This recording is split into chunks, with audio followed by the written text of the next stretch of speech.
Cette croix me sera toujours chère. Elle est gloire et victoire pour moi. Et par elle, en la maison du Père, la couronne est offerte à ma foi. Et par elle, en la maison du Père, la couronne est offerte à ma foi.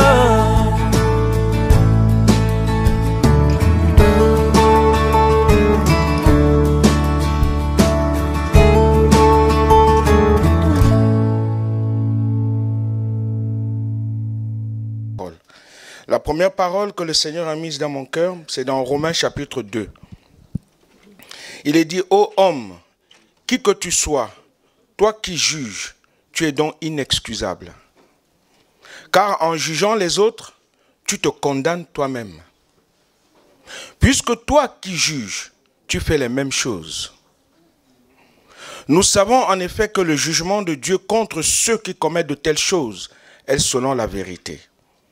Et penses-tu, ô homme, je prends homme en général, hein, homme et femme, qui juge ceux qui commettent de telles choses et qui les fait, que tu échapperas au jugement de Dieu? Non. Ou méprises-tu les richesses de sa bonté, de sa patience et de sa longanimité? Ne reconnaissons pas que la bonté de Dieu te pousse à la repentance. Mais par ton endurcissement et par ton cœur impénitent, tu t'amasses un trésor de colère pour le jour de la colère et de la manifestation du juste jugement de Dieu. J'étais assis et pendant qu'on est là, le culte se déroule, la louange et tout le reste, les prières, le Seigneur me dit trop de jugement. Nous jugeons, nous jugeons, nous jugeons. Nous jugeons en toutes choses et nous condamnons. Pensant que nous sommes plus justes que le juste. Pensant que nous irons quelque part avec cela. Autant nos pensées, nos bouches proclament des choses qui ne glorifient pas Dieu. Avant de juger, avant de parler des autres, la Bible dit, considère d'abord ton propre cœur, avant de considérer l'autre. Avant de regarder la faute de l'autre, avant de juger l'autre, regarde d'abord comment tu es. Et Dieu lui-même te jugera. Et parce que tu es sur le jugement de Dieu et que c'est Dieu lui-même qui te juge, laisse lui-même faire sa volonté dans ta propre vie. Et le deuxième passage qu'il m'a donné se trouve dans l'Épître aux Romains. Dans Matthieu chapitre 6. C'est une prière que nous récitons. Il y a même une sœur où j'ai entendu une prière qui montait dans cela, qui parlait de notre Père qui est aux cieux. Et le seul passage qui est venu, c'est vrai, nous avons notre Père qui est aux cieux, mais nous disons toujours, Seigneur, donne-nous aujourd'hui notre pain quotidien. Oui, il veut donner. Et on continue en disant, pardonne-nous nos offenses, comme nous aussi nous pardonnons à ceux qui nous ont offensés. Et la pensée que le Seigneur met dans mon cœur pour de telles personnes qui disent, Seigneur, pardonne-moi comme je pardonne. Dieu dit ceci. Tu veux que je te pardonne, je vais pardonner comme toi tu pardonnes aux autres. La manière dont tu pardonnes aux autres, je te pardonne aussi. Parce que tu dis, Seigneur, pardonne-moi comme je pardonne.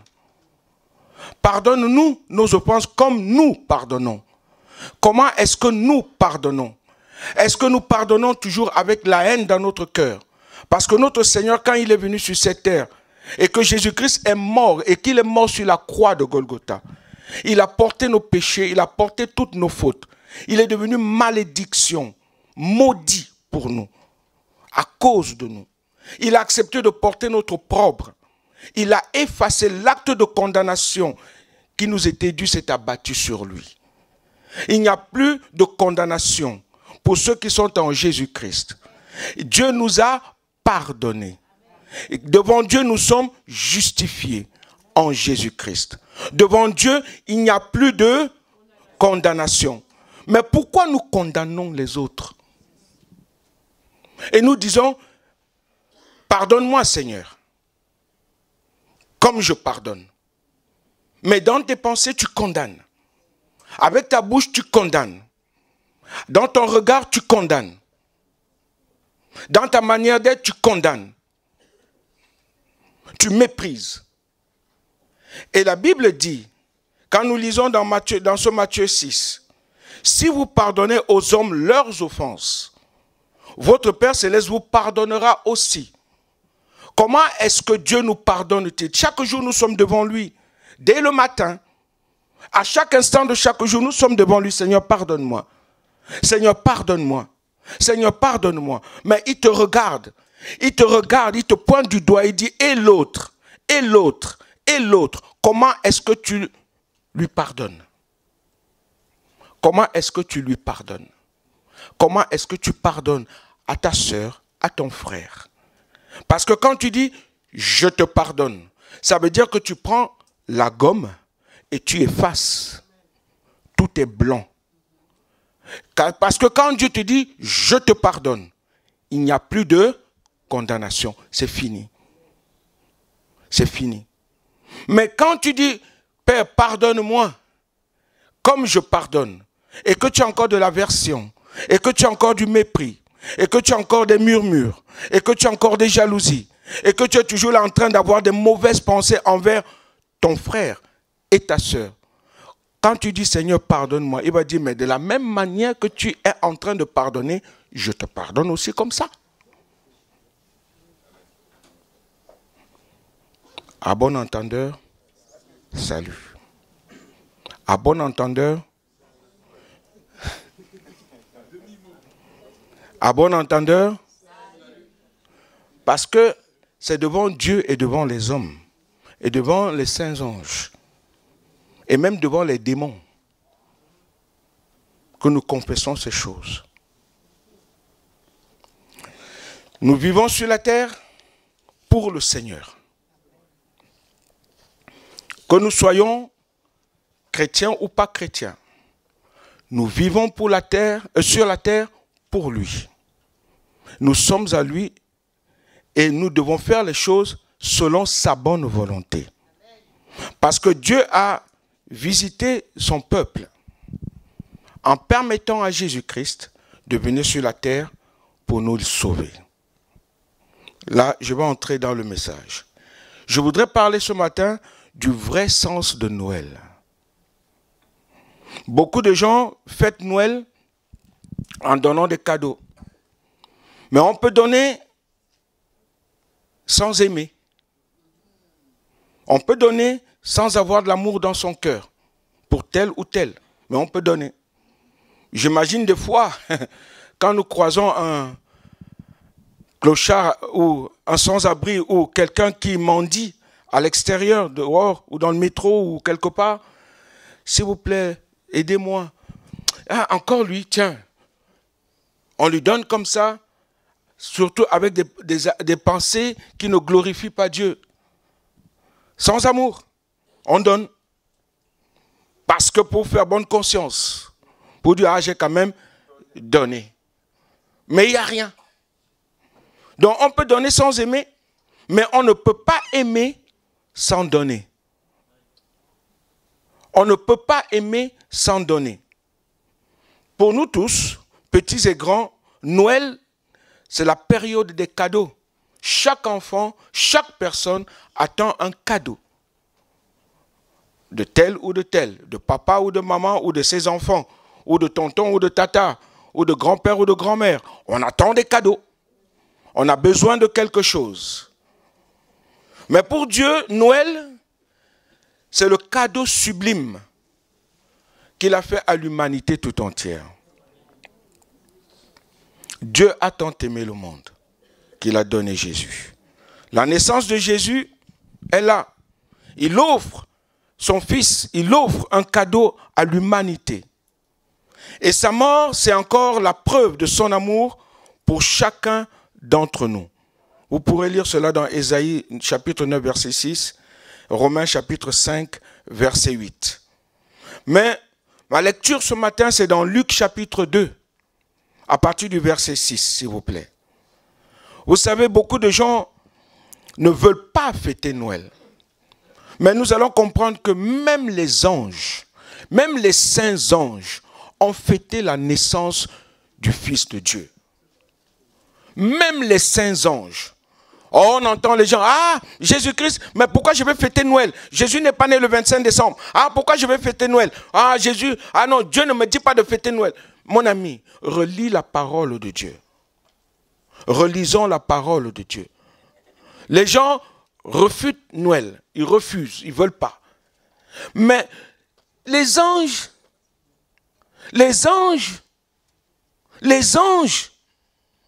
sont venus acclamer ce grand roi, ce fils. Les anges. Lisons, s'il vous plaît. À partir du verset 6. Pendant qu'ils étaient là, le temps où Marie devait accoucher arriva. Et elle enfanta son fils premier-né. Elle l'emmaillota et le coucha dans une crèche parce qu'il n'y avait pas de place pour eux dans l'hôtellerie. Il y avait dans cette même contrée des bergers qui paissaient dans les champs les veilles de la nuit pour garder leurs troupeaux. Et voici un ange du Seigneur leur apparut et la gloire du Seigneur resplendit autour d'eux. Ils furent saisis d'une grande frayeur, mais l'ange leur dit, « Ne craignez point, car je vous annonce une bonne nouvelle, qui sera pour vous, pour tout le peuple, le sujet d'une grande joie.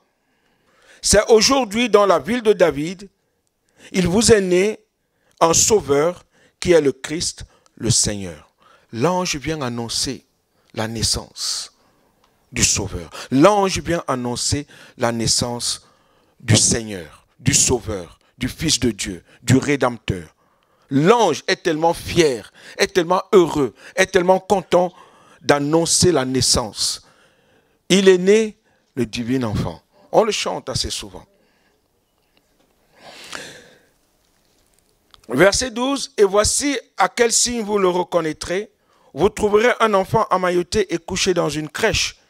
Et soudain, oh là là, merveilleux. Et soudain, on peut dire, et tout à coup, il se joignit à l'ange une multitude de l'armée céleste, louant Dieu et disant, gloire à Dieu dans les lieux très hauts. Alléluia.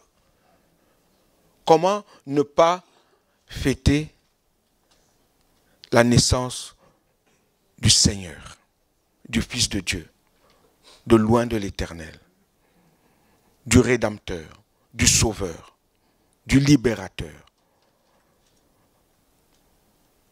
Comment ne pas fêter sa naissance? Et paix sur la terre parmi les hommes qu'il a créés. Lorsque les anges les eurent quittés pour retourner au ciel, les bergers se dirent les uns aux autres, allons jusqu'à Bethléem. Bethléem signifie la maison des pains. Allons jusqu'à Bethléem et voyons ce qui est arrivé. Ce que le Seigneur nous a fait connaître. Ils y allèrent en hâte et trouvèrent Marie et Joseph et le petit enfant couché dans la crèche. Après l'avoir vu, ils racontèrent ce qui leur avait été dit au sujet de ce petit enfant. Tous ceux qui les entendirent furent dans l'étonnement de ce que leur disaient les bergers. Marie gardait toutes ces choses et les repassait dans son cœur. Et les bergers s'en retournèrent, glorifiant et louant Dieu pour tout ce qu'ils avaient entendu et vu, et qui était conforme à ce qui leur avait été annoncé. Amen. L'abaissement du Fils de Dieu. Dieu s'est fait homme. Dieu a accepté de venir sur la terre pour sauver son peuple, sauver son monde. Ici, il y a un contraste, et le contraste, c'est que le Messie, le Seigneur, est annoncé, comme on a lu au verset 11. Et c'est un nouveau-né dans ses langes et couché dans une mangeoire que l'on trouve. Le roi est né, mais on trouve un bébé dans une étable. Le roi est né, on trouve un bébé avec une vache, un mouton, peut-être un âne, et un coq ou une poule, des choses comme ça. Il est là, le roi des rois. Il est né, quel contraste. Dieu est inattendu dans sa façon d'aimer, de nous aimer. Nous ne pouvons pas comprendre comment Dieu fait ces choses.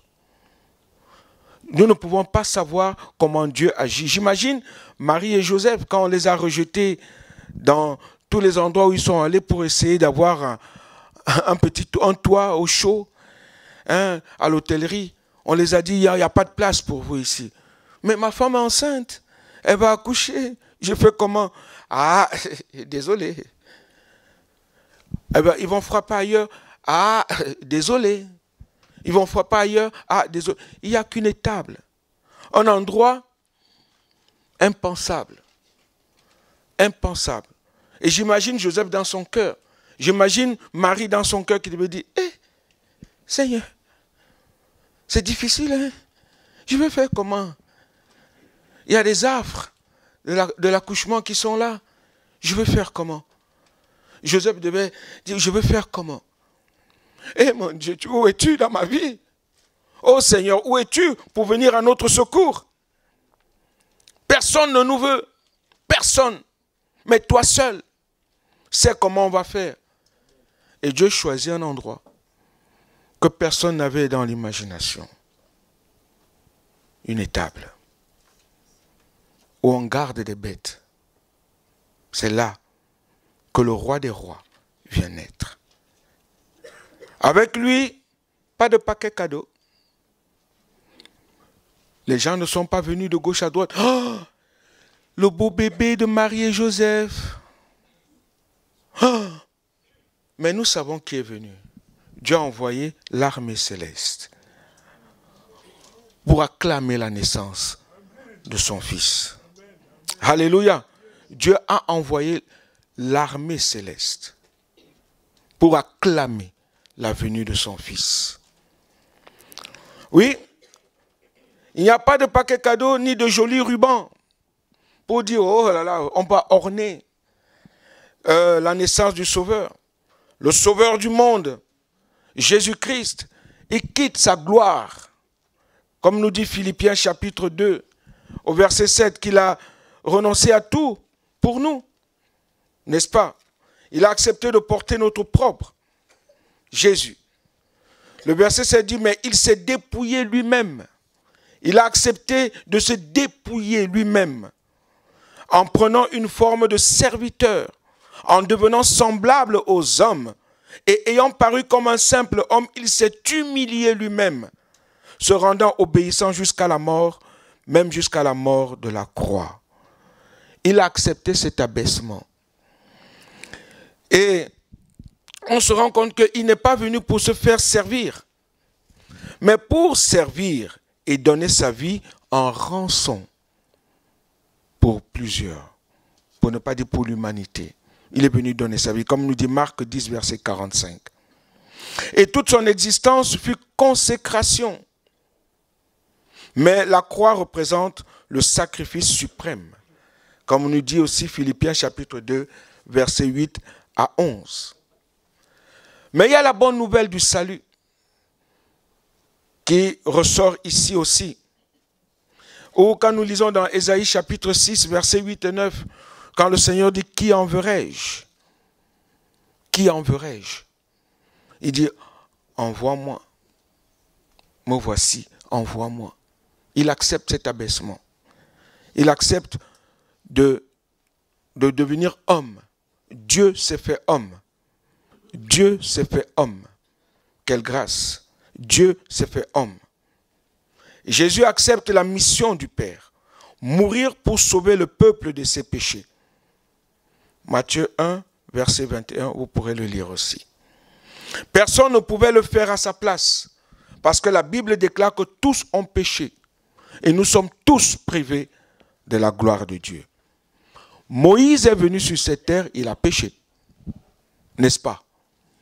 Il a même désobéi à la parole de Dieu. Le grand Moïse, lui qui parlait avec Dieu vis-à-vis, lui qui parlait bouche à bouche avec Dieu, il a péché, il a désobéi, il a péché.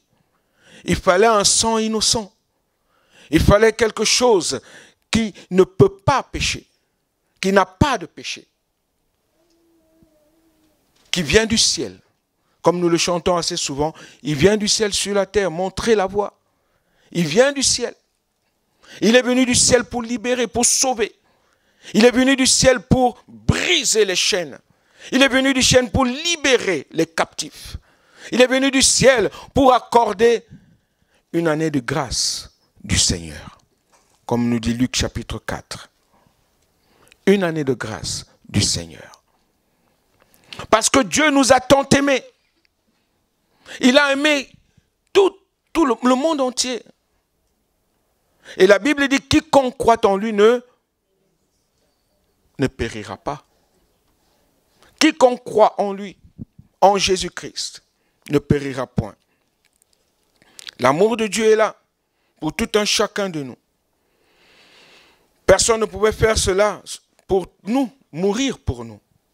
Lui qui n'a jamais commis le péché est seul en mesure de sauver parfaitement ceux qui s'approchent de Dieu.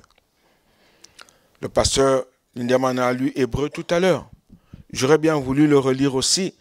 Hébreux chapitre 7, le verset 25, qui nous parle de cela aussi. Et nous nous rendons compte que si Jésus n'était pas venu, qui serait sauvé? Qui serait sauvé? Les bergers répondant au message ont agi sans délai. Ils se dépêchèrent d'aller à Bethléem pour voir le petit enfant. Accepter la bonne nouvelle du salut, c'est manifester le même empressement pour aller à la rencontre du Sauveur et l'aimer. Comme les bergers l'ont fait. Avec hâte. Allons-y voir ce qui nous est annoncé.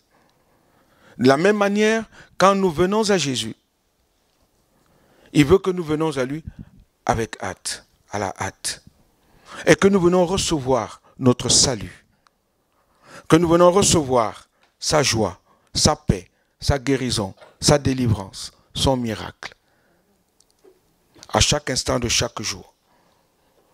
Le véritable grand miracle, c'est la naissance de Jésus. C'est ça le vrai miracle que Dieu fait pour l'humanité. Parce que si Jésus n'était pas né, il ne serait jamais mort. N'est-ce pas? Nous parlons beaucoup plus de la mort de Jésus. Mais il fallait qu'il naisse pour mourir. Il fallait qu'il naisse pour mourir. S'il n'était pas né, le monde serait tohu-bohu aujourd'hui. Si Jésus n'était pas né, j'imagine comment le mal dans le monde serait aujourd'hui. Mais Jésus est né. Il a dit à tous ceux qui l'ont reçu, il donne le pouvoir de devenir enfants de Dieu. Quand nous le recevons. Quand je parle de recevoir Jésus, c'est de l'accepter comme ton Seigneur et ton Sauveur personnel. C'est de le reconnaître comme ton tout. Ton tout. Et quand des fois nous prions, nous disons Seigneur, je te donne ma vie. Mais quand adviennent les épreuves, est-ce qu'on est encore là pour dire Seigneur, voici ma vie, prends-la? Parce que lui, il va toujours te dire, tu as confessé de ta bouche que tu me donnes ta vie. Mais où es-tu? Et où est ta vie? Où es-tu? Et où est ta vie? Tu le confesses. Mais où es-tu? Je te cherche. Parce que moi, je suis venu pour toi. Parce que moi, je suis né pour que tu aies la vie éternelle. Parce que moi, je suis né pour que tu sois heureux, heureuse. Parce que moi, je suis né pour que tu sois guéri. Parce que moi, je suis né pour que tu sois délivré, libéré. Je suis venu t'arracher des griffes de l'ennemi. Je suis venu t'arracher des griffes de la chair. C'est pourquoi nous devons comprendre que Dieu nous a tant aimés. Mais est-ce que nous l'aimons vraiment comme lui, il nous aime? Est-ce que nous comprenons cette rencontre que le Seigneur a besoin d'avec nous? Parce qu'il n'y a pas d'autre sauveur. Et il n'y en aura même jamais. Les gens se fabriquent, les hommes se fabriquent des sauveurs. Ils ont fabriqué Confucius. Ils ont fabriqué Bouddha. Ils ont fabriqué, comment ça s'appelle? Hare Krishna. Krishna. Ils ont fabriqué des dieux. Ils ont fabriqué Mahomet. Ils ont fabriqué tous ces dieux que vous connaissez dans le monde. En Afrique, il y a les animistes qui adorent les arbres, qui adorent des calebasses, qui adorent des crânes. D'autres qui mettent même les crânes sous le lit, pensant que c'est un Dieu. C'est un grand-père qui est mort. C'est un ancêtre qui est mort, il ne vit plus, il n'existe plus. Mais les gens l'adorent. Et d'autres qui mettent leur confiance aux prophètes, aux apôtres, aux archbishops, aux bishops, prophètes des nations et tout le reste. Et on voit ces prophètes aujourd'hui qui sont en train de sévir dans le monde. Et la parole de Dieu est bafouée. La parole de Dieu est en train d'être édulcorée. Parce que les gens ne veulent plus s'attacher réellement à celui qui est le chemin, la vérité et la vie. Jésus-Christ. Jésus-Christ. Il est tout pour nous. Il n'y a point d'autre sauveur. Il n'y a qu'un seul Dieu, le Père. Et un seul sauveur, Jésus-Christ. Et un seul esprit, le Saint-Esprit, qui est le véritable paraclète sur la terre. Jésus, dans Actes chapitre 4, verset 12, il est écrit qu'il n'y a de salut en aucun autre, car aucun autre nom ne nous a été donné pour que nous soyons sauvés. Aucun. Aucun. Alors combien il est important pour nous de venir à lui et de lui donner nos vies. Quand je vois aujourd'hui des pasteurs, des serviteurs de Dieu qui pratiquent la Kabbale juive, beaucoup le font.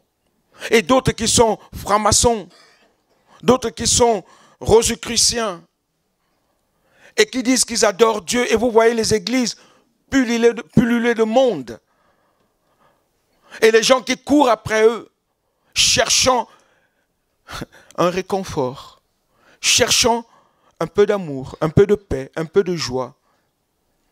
Et quand on voit des églises qui sont devenues des clubs, des véritables clubs, où on voit des gens se faire du n'importe quoi, pensant que c'est vraiment la réalité ou la véracité de la parole de Dieu. Oh, frères et sœurs, aujourd'hui, nous parlons de le vrai sens de Noël. Le vrai sens de Noël. C'est mon thème ce matin. Le vrai sens de Noël. Et nous devons y comprendre ces choses. Et vous savez, l'effort de ces bergers a été récompensé. À leur arrivée, ils sont les premiers témoins de la naissance du Rédempteur. Ils ont dû dire à Joseph et à Marie, félicitations. Oh là là, quel beau garçon.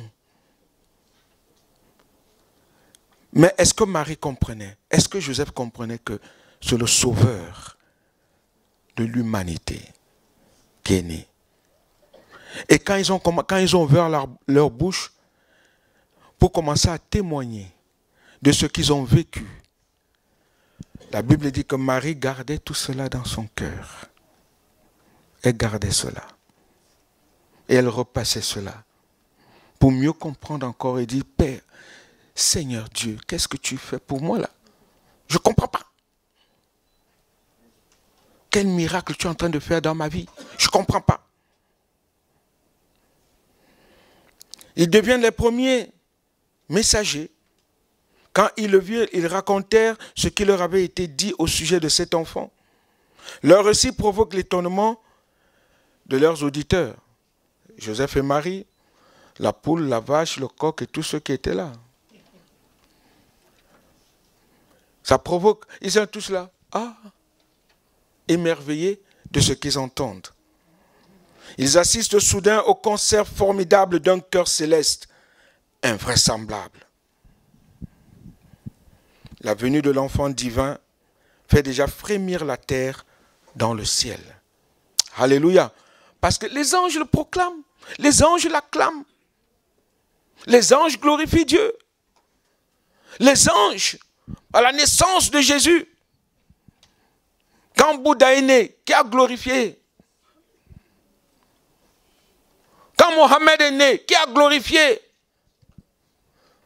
Quand Krishna est né, quand tous ceux-là sont nés, qui les a glorifiés? Qui a glorifié? Est-ce que les anges sont venus? Mais l'armée céleste est venue dire gloire à Dieu au plus haut des cieux. Alléluia.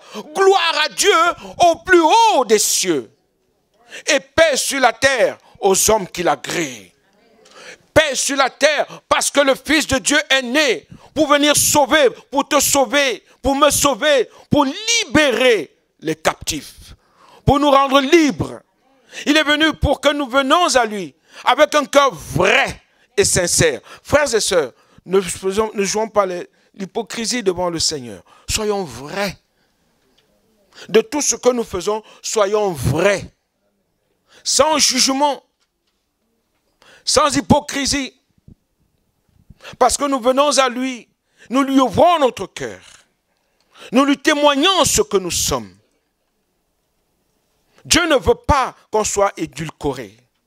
Il veut que nous soyons en lui à 100%, je dirais même à 300%, 1000%, 10 000%, 1 million de pourcents, que nous soyons à lui. Il faut qu'il gère ce que nous sommes. Le problème, c'est que nous voulons souvent dire, Seigneur, non, moi j'aimerais bien faire comme ça. Dieu te dit, non, moi je ne veux pas. Si ce n'était que Joseph et Marie, il fallait que Jésus naisse dans un grand hôtel quand même. Seigneur, c'est moi Joseph quand même. C'est moi, je travaille, je suis grand charpentier. Attention, il faut que mon fils naisse quelque part. Seigneur, c'est moi Joseph. Dieu dit, tu as menti. C'est moi qui te gère. C'est moi qui te gère. Et cet enfant va naître où moi je voudrais qu'il naisse. Alléluia. Des fois, nous voulons que Dieu fasse des choses à notre manière, à notre façon. Dieu te dit, niet. Nous voulons souvent que l'Église soit gérée comme nous avons dans nos pensées. Dieu te dit, niet. Je gère l'Église comme bon me semble, dit le Seigneur. Que tu le veuilles pas, ce sera ça. Amen. Tu vas monter, descendre, monter, descendre, monter, descendre, courir, cogner ta tête de gauche à droite, comme Jonas. Tu vas te retrouver comme lui. Seigneur, je fais comment? Et Dieu te dit, il faut que tu viennes à moi et que tu me donnes ta vie. Parce que si tu ne me donnes pas ta vie, tu n'es pas à moi. Tu ne m'appartiens pas. Parce que tu ne fais pas ma volonté. J'aime bien, le pasteur Lindemann a dit, Jésus revient bientôt. Pour être prêt, il faut vivre le vrai sens de Noël. L'amour de Dieu pour l'humanité. Et Dieu dit, aime ton prochain comme moi je vous ai aimé. Ça va plus loin. Ce n'est pas mon thème.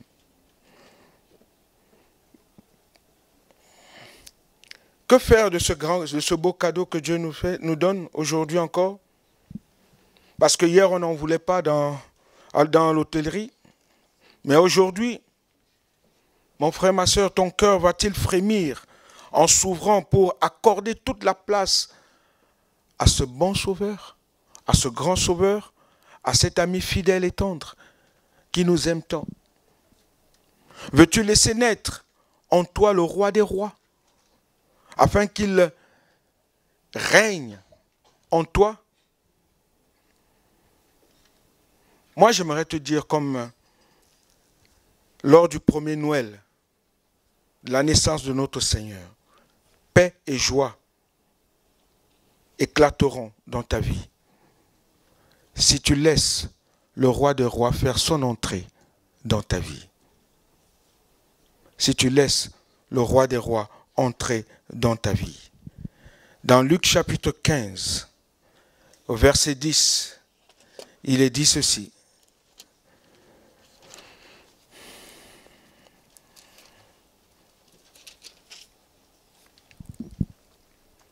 De même, je vous le dis, il y a de la joie devant les anges de Dieu pour un seul pécheur qui se repent.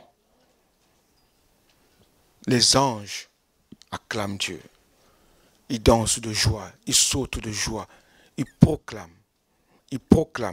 la grandeur de Dieu dans ta vie. Parce que tu te repens et tu reconnais Jésus dans ta vie. Que nous soyons petits, que nous soyons grands, il faut qu'on accepte de vivre pour ce divin enfant, Jésus-Christ. Il faut l'accepter comme ton sauveur et Seigneur. Le laisser entrer dans ta vie, c'est de reconnaître que sans lui, point de vie. Il est la vie. Il dit lui-même, je suis le chemin, je suis la vérité et je suis la vie. Et ma prière pour nous ce matin, c'est de dire, Seigneur, je veux vivre le vrai sens de Noël. Je veux. S'il y a des cadeaux, la fête et toute la famille réunie, je veux aussi surtout que tu sois là. Parce que si Jésus n'est pas le centre de notre fête, de tout ce que nous faisons, Makash Walou, tout ce que nous faisons n'a aucun sens. Tout ce que nous ferons n'aura aucun sens. Et je veux aussi surtout que tu sois là, que Dieu soit là à la première place de notre vie. Et j'aimerais lui dire, Seigneur, viens dans les tables de mon cœur ce matin. Qui vient dans les tables de mon cœur, là, peut-être où il n'était pas, où nous n'étions pas préparés qu'il vienne prendre la place. En purifiant cette table par ta présence et la transformer en un temple saint. Parce qu'il est saint. Il a fait de nous un temple saint pour sa gloire.